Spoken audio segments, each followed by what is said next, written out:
Willard Richards, secretary to the prophet and member of the Quorum of the 12 Apostles, related what happened after Hiram was shot. Joseph opened the door 2 or 3 inches with his left hand, discharged one barrel of a 6-shooter pistol at random in the entry. Joseph continued snapping his revolver round the casing of the door into the space as before, 3 barrels of which misfired, while Mr. Taylor, with a walking stick, stood by his side and knocked down the bayonets and muskets which were constantly discharging through the doorway. John Taylor says this: Joseph, however, instantly arose, and with a firm, quick step and a determined expression of countenance, approached the door, and pulling the 6-shooter from his pocket, opened the door slightly, and snapped the pistol 6 successive times. Only 3 of the barrels, however, were discharged.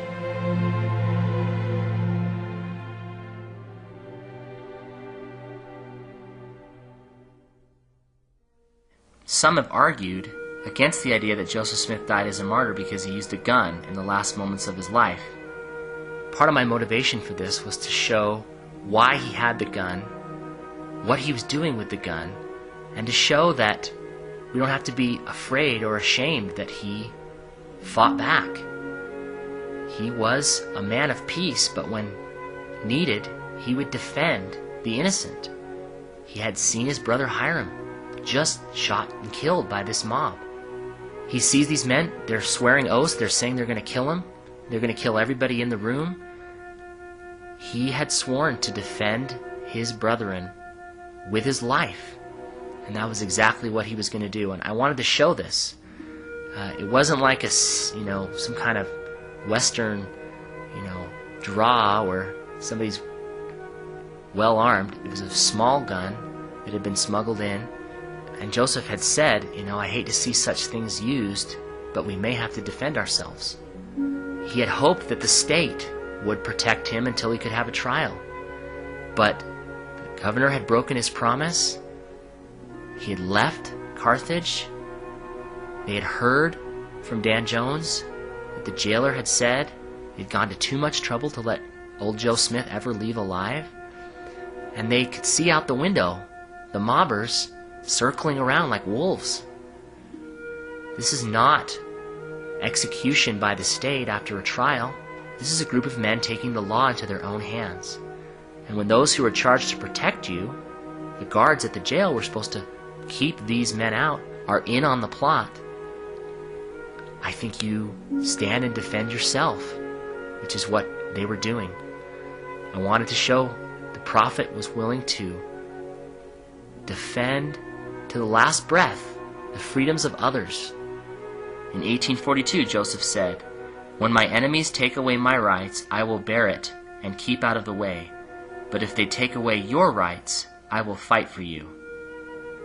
He also said, "If I do not stand with those who will stand by me in the hour of trouble and danger, without faltering, I give you leave to shoot me." In a sermon in 1841, he said, "What greater love hath any man than that he lay down his life for his friend? Then why not fight for our friend until we die?" This painting shows that Joseph Smith was not afraid. He was not a coward. And honestly, the safest place in this room is the corner where Willard Richards is shown in this painting. That's the farthest angle from those guns. If you're going to have to tilt those guns, the farthest angle is going to be that corner. If Joseph was afraid and a coward, he would have been in that corner. But he wasn't. This is death. He knows death is here. His brother has just been killed. He knows what's coming through this door.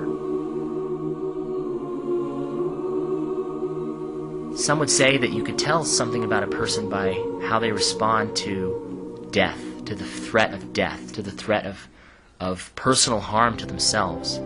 And here we see Joseph responding.